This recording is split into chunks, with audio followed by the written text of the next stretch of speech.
ನೀವು ಯಾವ ಮೈಂಡ್ಸೆಟ್ಟಲ್ಲಿ ವರ್ಕ್ ಮಾಡ್ತಾ ಇದ್ದೀರಾ ಅಂತ ತಿಳ್ಕೊಳ್ಳೋ ಕ್ಯೂರಿಯಾಸಿಟಿ ಇದೆಯಾ? ಹಾಗಾದರೆ ಈ ವಿಡಿಯೋನ ನೋಡಿ. Welcome to the 45th video of my 100 day video series. Doctor Carol S Dweck ಅವ್ರು ಹೇಳಿದ ಹಾಗೆ ನಮ್ಮಲ್ಲಿ 2 ಮೈಂಡ್ಸೆಟ್ ಇರುತ್ತೆ. ಒಂದು ಫಿಕ್ಸ್ಡ್ ಮೈಂಡ್ಸೆಟ್, ಇನ್ನೊಂದು ಗ್ರೋತ್ ಮೈಂಡ್ಸೆಟ್ ಅಂತ. ಫಿಕ್ಸ್ಡ್ ಮೈಂಡ್ಸೆಟ್ ಇರೋರು ಒಂದು ಚೌಕಟ್ಟಿನಲ್ಲಿ ಇರ್ತಾರೆ, ಇದು ಹೀಗೆ ಆಗಬೇಕು ಅಂತ.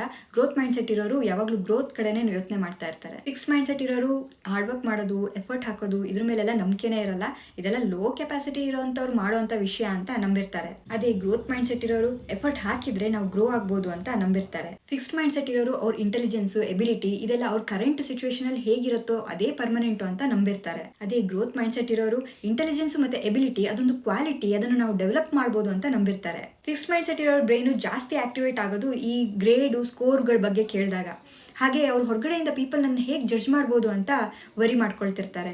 ಅದೇ ಗ್ರೋತ್ ಮೈಂಡ್ಸೆಟ್ ಇರೋರು ನೆಕ್ಸ್ಟ್ ಟೈಮ್ ಇದನ್ನು ಹೇಗೆ ಇನ್ನೂ ಬೆಟರ್ ಮಾಡ್ಬೋದು ಅಂತ ಯೋಚನೆ ಮಾಡ್ತಿರ್ತಾರೆ. ಹಾಗೆ ಅವ್ರ ಫೋಕಸ್ ಜಾಸ್ತಿ ಲರ್ನಿಂಗ್ ಕಡೆ ಇರುತ್ತೆ. ಇನ್ನೂ ಕೆಲವು ಪಾಯಿಂಟ್ಸ್ ಇದೆ, ಅದನ್ನು ನಾಳಿನ ವಿಡಿಯೋದಲ್ಲಿ ನೋಡೋಣ. ಅಲ್ಲಿ ತನಕ ಅನಲೈಸ್ ಮಾಡ್ತಾ ಇರಿ.